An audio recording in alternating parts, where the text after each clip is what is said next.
Hello students, BA part first के मनोविज्ञान विषय के स्टूडेंट्स को आज मैं डॉक्टर मनोरमा त्यागी चैप्टर पढ़ाऊंगी संवेग का।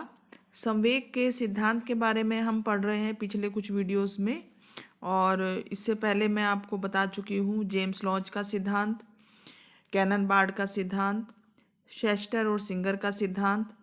और आज मैं आपको पढ़ाऊंगी अर्नाल्ड का सिद्धांत, जो कि कॉग्निटिव थ्योरीज में संज्ञानात्मक सिद्धांतों में आता है। ये सिद्धांत अर्नाल्ड का, और ये सिद्धांत इन्होंने 1960 में प्रतिपादित किया। संज्ञानात्मक सिद्धांत के अंदर अर्नाल्ड का ये सिद्धांत जो है वो बहुत ही महत्वपूर्ण है, और ये आधुनिक सिद्धांतों के अंतर्गत इसको माना जाता है। और इस सिद्धांत के अंदर अर्नाल्ड ने इस बात पर प्रकाश डाला है कि किसी भी संवेग का अनुभव करते समय व्यक्ति जो परिस्थितियों का प्रत्यक्षीकरण करता है वो महत्वपूर्ण है। तो अर्नाल्ड का विचार है कि व्यक्ति की जो ज्ञानात्मक प्रक्रियाएं हैं उसकी भावनाओं की व्याख्या करती हैं और उसके व्यवहार का नियंत्रण करती हैं।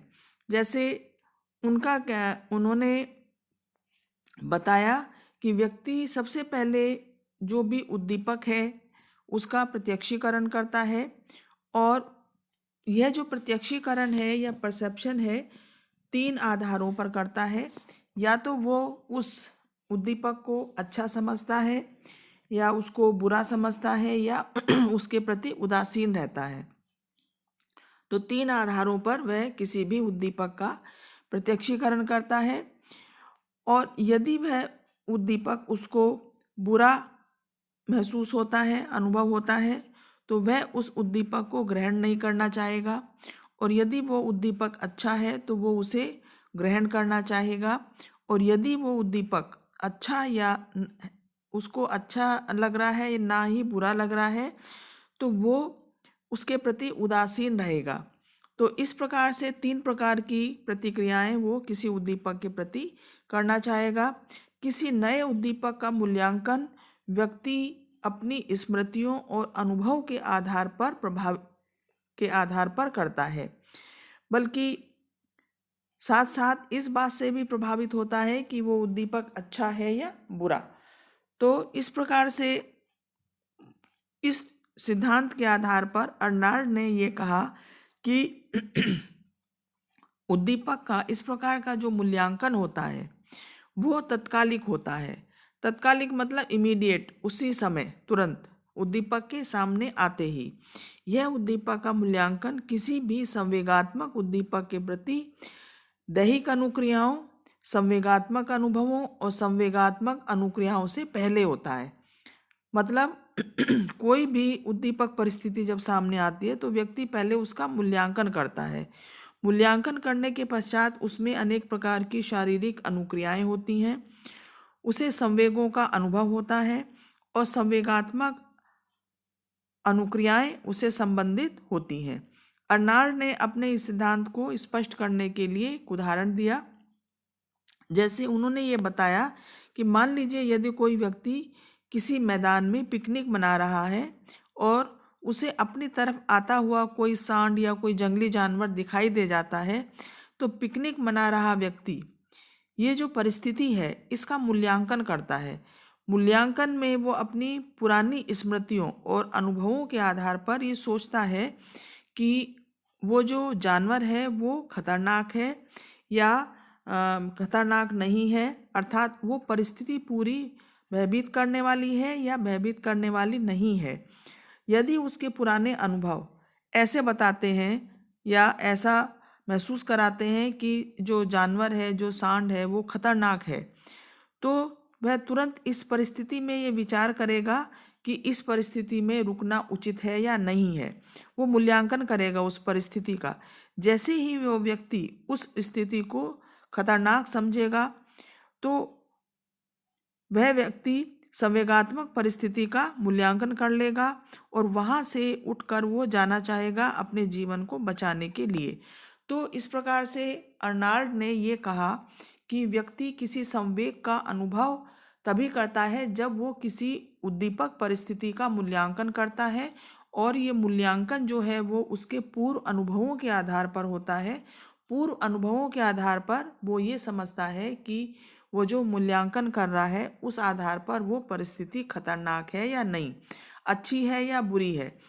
तो अगर वो स्थिति उसको खतरनाक महसूस होती है तो उसमें भय की उत्पत्ति होती है और वह उस परिस्थिति से बचना चाहता है।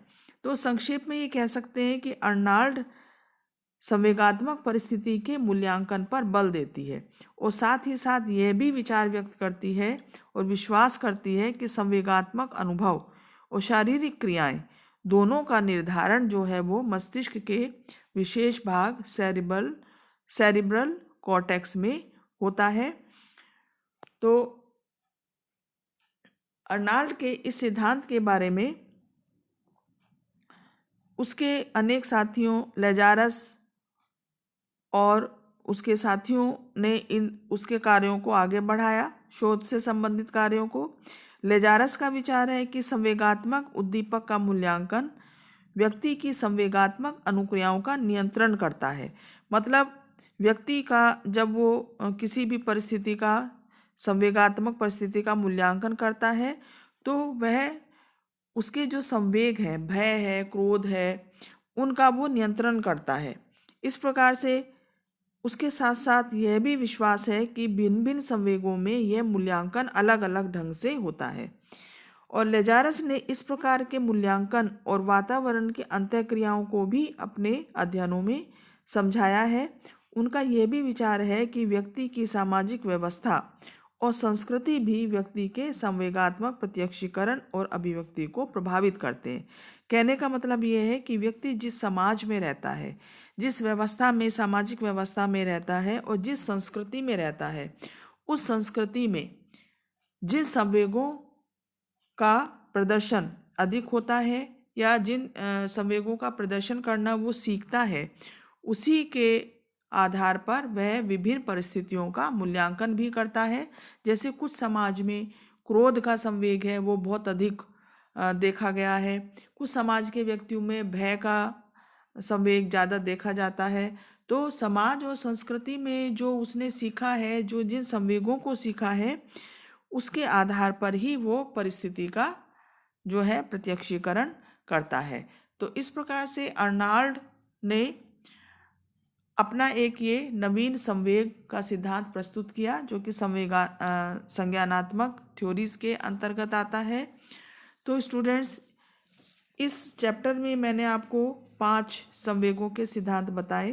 प्रेरणात्मक सिद्धांत, शेस्टर का सिद्धांत, कैनरबार्ड का सिद्धांत, जेम्स लॉज का सिद्धांत और इसके अलावा अर्नाल्ड का सिद्धांत। तो इन सिद्धांतों के आधार पर संवेगों को अलग अलग मनोवैज्ञानिकों ने अलग अलग प्रकार से समझाने का प्रयास किया है।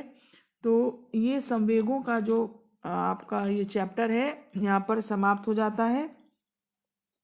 प्रेरणा और संवेग का चैप्टर समाप्त हो जाता है। मैं समझती हूँ ये टॉपिक आपको समझ में आ गया होगा। नेक्स्ट वीडियो में अगले चैप्टर के साथ, नए चैप्टर के साथ फिर मिलते हैं students. Thank you so much students.